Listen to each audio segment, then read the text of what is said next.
నమస్తే, నా పేరు తేజస్విని. బీసీఎన్ న్యూస్ కి స్వాగతం. ముందుగా ముఖ్యాంశాలు.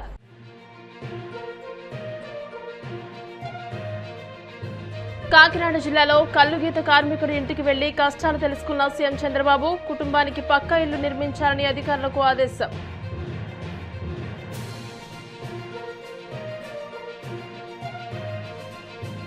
గ్రామ పంచాయతీల ఆర్థిక బలోపేతంపై పవన్ దృష్టి. పన్ను చెల్లించని భారీ పరిశ్రమలు, ప్రైవేట్ విద్యా సంస్థలపై కఠిన చర్యలు తీసుకోవాలని ఆదేశం.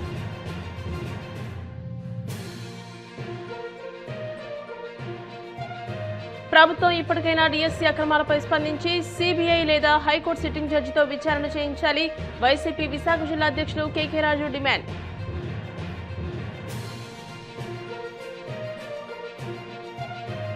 వాడపల్లి వెంకన్నాలయంలో ప్రత్యేక పూజలు. మంగళ వాయిద్యాలను శ్రీ స్వామి అమ్మవార్లకు మేల్కొలుపు సేవ, ఐశ్వర్యలక్ష్మి హోమం. ముఖ్యమంత్రి చంద్రబాబు పేదల సేవలో కార్యక్రమంలో భాగంగా క్షేత్రస్థాయిలో ప్రజలతో మమేకమవుతున్నారు.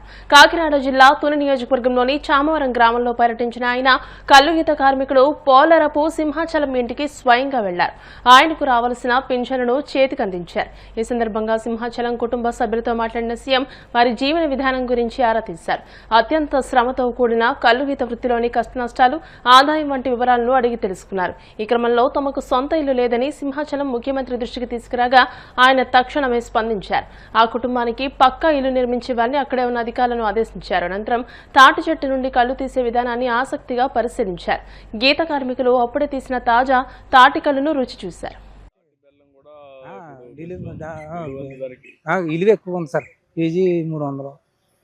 అవును సార్, అంటే వీటికి ఏదో కొంత చేసుకుని ఏదో పనులు పోయి చేస్తున్నారు సార్. ఎన్నిసార్లు తీస్తారు ఇది? ఉదయం ఒకటి, ఇప్పుడు సాయంత్రం ఒకటి, ఉదయం ఒకటి, 3 పట్లు ఎక్కాలి సార్. 3 పట్లు గీయాలి సార్. ఉదయం గీసినప్పుడు కళ్ళు ఎప్పినట్టు గీస్తాం సార్. మళ్ళీ మధ్యాహ్నం 12-11 గంటలు పట్టు గీస్తాం సార్. మళ్ళీ 4 గంటల కానించి 5 గంటల లోపల మళ్ళీ గీస్తాం సార్. 3 గీతలు వస్తాయి, 2 పట్లు ఇస్తాం సార్. 2 సార్లు తీసుకుంటారు. ఎప్పుడు ఉదయం సాయంత్రం తీసుకుంటారు? అయ్యా, ఉదయం సాయంత్రం మధ్యాహ్నం కూడా ఇచ్చేసి సెట్ చేస్తారు. అయ్యా, మధ్యాహ్నం నుంచి సాయంత్రం వరకు ఉంటే ఇది కాదా? ఏమవుతుంది సార్, అది ఇప్పటికప్పుడు అందులో సొక్క పుట్టి పడుతుంది కదండి. పడుతుంది కదా. పుట్టు పడినప్పుడు టైం ఎక్కువ కుండలో ఉంటే అది కళ్ళుగా తయారు కదా. అందుకేనండి, లేకపోతే ఈ పాస్ట్గా నీళ్ళగా అయిపోద్దండి. ఆ చొక్క పడడంలో నీ కళ్ళు తయారవుతుంది సార్. మార్నింగ్ నుంచి ఈవినింగ్ వరకు ఉంటే కళ్ళు కూడా కొంచెం కిక్ వస్తుంది. కిక్ వస్తుంది సార్. కైపు వస్తుంది. కైపు రాదు కాబట్టి సార్. సాయంత్రం పొద్దుబాకు ముందు చేస్తారా? పొద్దుబాకు ముందు చేస్తాం సార్. మళ్ళీ పాము ఏమైనా ఉంటాయి కదా సార్, అవన్నీ బాధలు పడలేక. చెట్లు తాటి చెట్లు కనపడొస్తున్నాయి. ఉన్నాయి సార్, అక్కడ అలా ఉన్నాయి సార్. అక్కడ కూడా చాలా ఉన్నాయి. ఉన్నాయి సార్.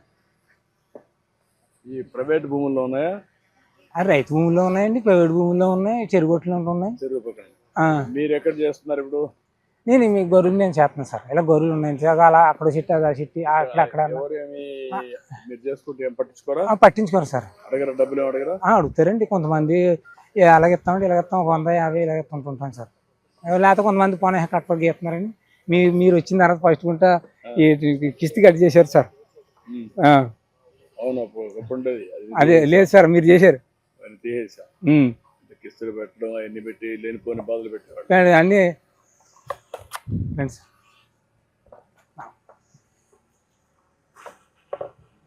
తమ్ముడు 5 లీటర్లు వచ్చిందా? ఎన్ని తీసావు? 4 కుండలు ఉన్నాయి సార్. ఉత్తి ఉన్నాయన్ని ఖాళీ సార్. మిగిలినట్టు ఖాళీ. అయ్యా,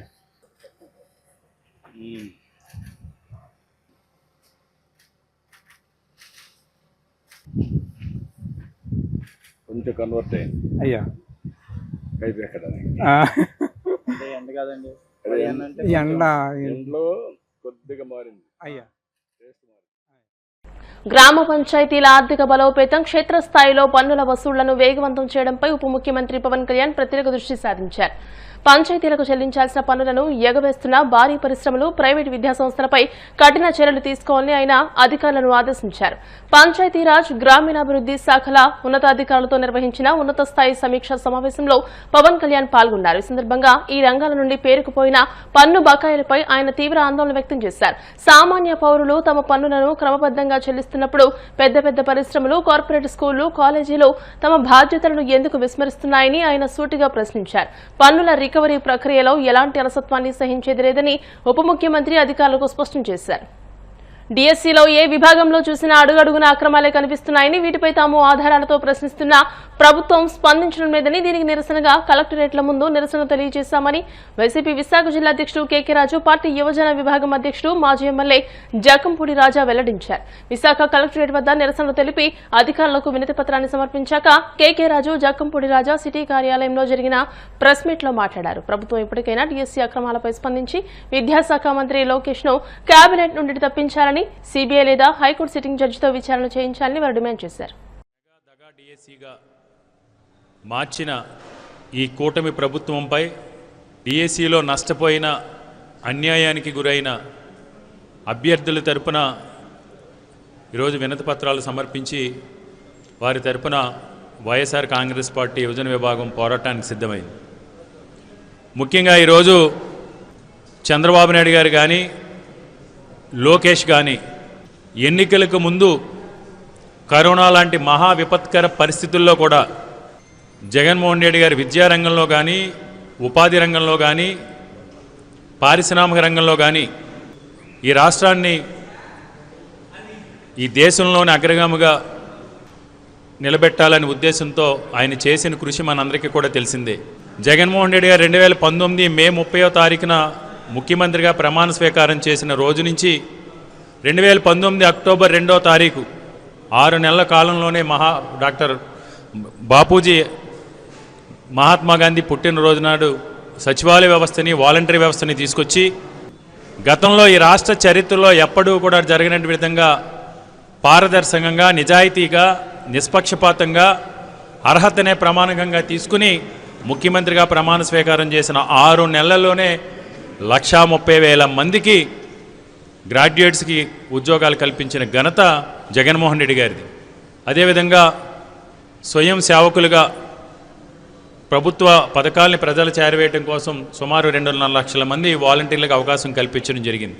ఇదే కాదు, రేషన్ డీలర్కి సంబంధించి, అదేవిధంగా ఈ అవుట్సోర్సింగ్ ఉద్యోగాలకు సంబంధించి లక్షలాది మందికి జగన్మోహన్ రెడ్డి గారు అవకాశం కల్పించడం జరిగింది. అన్ని విపత్కర పరిస్థితులు ఉన్నా ఈరోజు మీకు అధికారంలోకి రాకముందు యువగలంలో లోకేష్ కానీ, ఎన్నికల సభల్లో చంద్రబాబు నాయుడు గారు కానీ డంకా బజాయించి ఈ రాష్ట్రంలో ఉన్న 40 లక్షల మంది నిరుద్యోగ యువతీ యువకులకి కూడా మేము అధికారంలోకి వచ్చిన సంవత్సర కాలంలోపే జిల్లాకి 1,00,000 ఉద్యోగాలు చొప్పున 20 లక్షల మందికి ఉపాధి ఉద్యోగ అవకాశాలు కల్పిస్తాం, వారికి ఉపాధి ఉద్యోగ అవకాశాలు కల్పించే వరకు కూడా నిరుద్యోగ భృతిస్తాం అని నమ్మబలికి ఎన్నికల్లో గెలిచిన తర్వాత నిరుద్యోగులకు ఉపాధి లేదు, ఉద్యోగ అవకాశాలు లేదు, నిరుద్యోగ భృతి లేదు. ఇంకా ఫీజు రియంబర్స్మెంట్, విద్యారంగానికి సంబంధించి ఏ విధంగా తూట్లు పొడిచారో, ఏ విధంగా వెన్నుపోటు పొడిచారో అనేది మనందరికీ కూడా తెలిసిందే. ఈరోజు అన్నిటికంటే కూడా ముఖ్యంగా డిఎస్సికి సంబంధించి పెద్ద ఎత్తున అవకతవకలకు పాల్పడి ఎవరైతే 3 లక్షల మంది పరీక్ష రాసిన అభ్యర్థులు ఉన్నారో వారందరినీ ఈరోజు వారి కలలు చేసి రెయిన్బౌళ్ళు కష్టపడి ఎంతో ప్రాక్టీస్ చేసి చదివి ఎగ్జామ్స్ రాస్తే ఈరోజు చాలా అన్యాయంగా, అక్రమంగా మెరిట్ లిస్ట్ని పక్కన పెట్టి ఈరోజు ఎన్టీఆర్ ట్రస్ట్ భవన్ నుంచి టీడీపీ మెరిట్ లిస్ట్ ద్వారా ఈరోజు అడ్డగోలుగా లక్షలాది రూపాయలకి ఈ డిఎస్సి ఉద్యోగాలని, టీచర్ కావాలనుకునే వారి కలలు చేస్తూ అమ్ముకుని వారికి తీరని ద్రోహం ఈ ప్రభుత్వం చేయటం జరిగింది. దీనికి ప్రధాన కారకుడు కేవలం ముఖ్యమంత్రి కొడుకు అనే అర్హతతో ఈరోజు మంత్రి అయిన లోకేష్ చేతగాని తనంతో, అసమర్థతతో ఈ స్కామ్కు పాల్పడటం జరిగింది. కాబట్టి వైఎస్ఆర్ కాంగ్రెస్ పార్టీ తరఫున మేము ఒకటే డిమాండ్ చేస్తున్నాం, లోకేష్ బేషరతుగా దీనికి బాధ్యత వహించి రాజీనామా చేయాలని వైఎస్ఆర్ కాంగ్రెస్ పార్టీని ఈరోజు డిమాండ్ చేస్తూ కలెక్టరేట్ దగ్గర నిరసన చేయడం జరిగింది. ఈరోజు ఇందాకే కూడా చూసాం, చంద్రబాబు నాయుడు గారు ఎన్ని తప్పులు చేసినా నిత్యం ఆయనకి శాపం ఉన్నట్టుంది చంద్రబాబు నాయుడు గారికి. ఆయన నిజం కనుక చెబితే ఆయన తల ముక్కలైపోద్దని. అన్నీ అబద్ధాలే. అబద్ధాన్ని ఒక శ్లోకం చదివినట్టు. కోనసీమ తిరుమలగా వర్ధిల్లుతున్న వాడపల్లి శ్రీ వెంకటేశ్వర స్వామి ఆలయంలో మంగళవారం ప్రత్యేక పూజలు వైభవంగా నిర్వహించారు. మంగళ వాయిద్యాలను శ్రీ స్వామి అమ్మవార్లకు మేలుకొల్పి సేవ నిర్వహించిన అనంతరం ఐశ్వర్యలక్ష్మి హోమాన్ని జరిపించారు.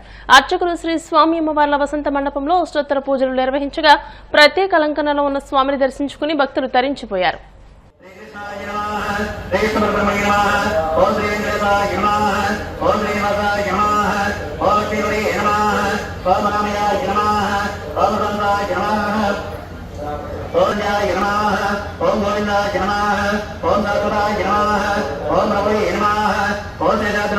శ్రీనివాస గోవింద, ఆదరమక్కలవాడ అనాథరక్షక గోవింద, ఏడువారాల వెంకన్న గోవింద, ఎర్రచందన స్వరూపుడ గోవింద గోవింద గోవింద.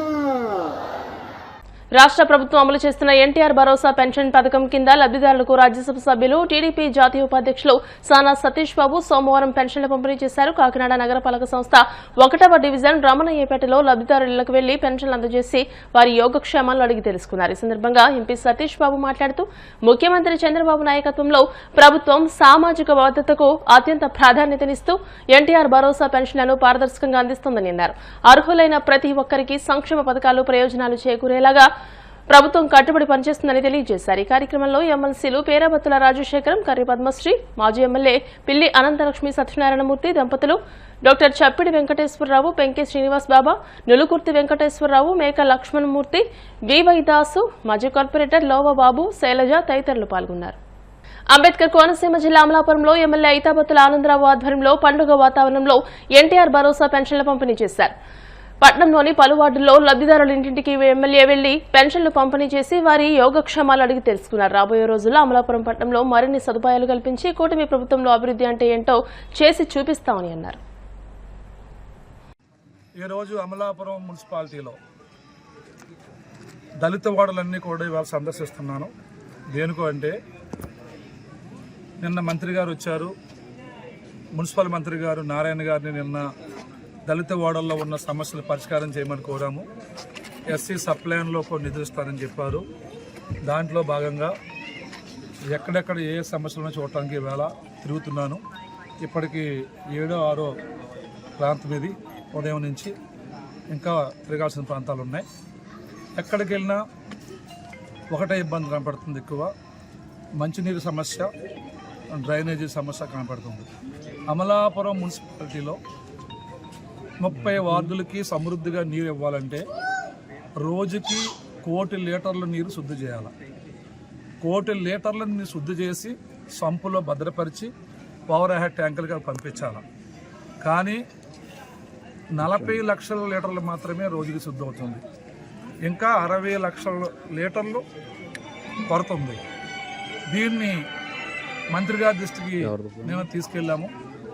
గౌరవ మంత్రి గారు ఈ సమస్యను పరిష్కారం చేస్తారని మాట ఇచ్చారు.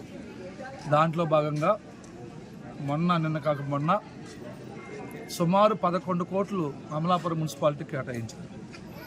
ఈ 11 కోట్ల రూపాయలతో పైప్ లైన్ వ్యవస్థని సరిచేయబోతున్నాము.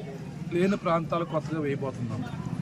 అలాగే త్వరలోనే ఒక వారం 15 రోజుల్లో మరో 30 కోట్ల రూపాయలు ఇస్తామని చెప్పారు.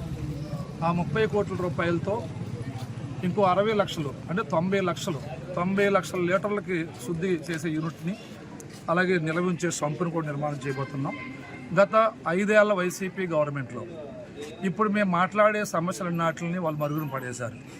వాళ్ళు అసలు వాటర్ మీద ఎలాంటి రివ్యూ చేయలేదు.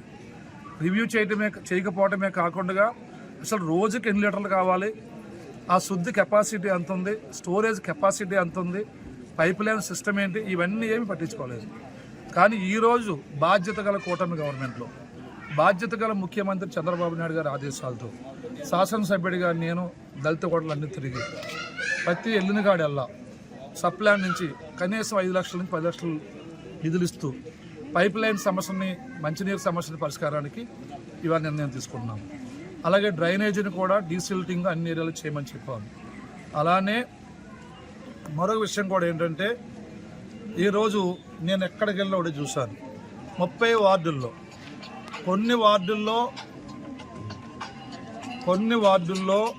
వాటర్ వస్తుంది, కొన్ని వార్డుల్లో వాటర్ రావటం లేదు. దీనికి 1 కోటి లీటర్ల శుద్ధి యూనిట్ పూర్తయ్యేదాకా ఇబ్బంది ఉంటుంది. ఇప్పుడు కాసేపు ప్రకటనలు.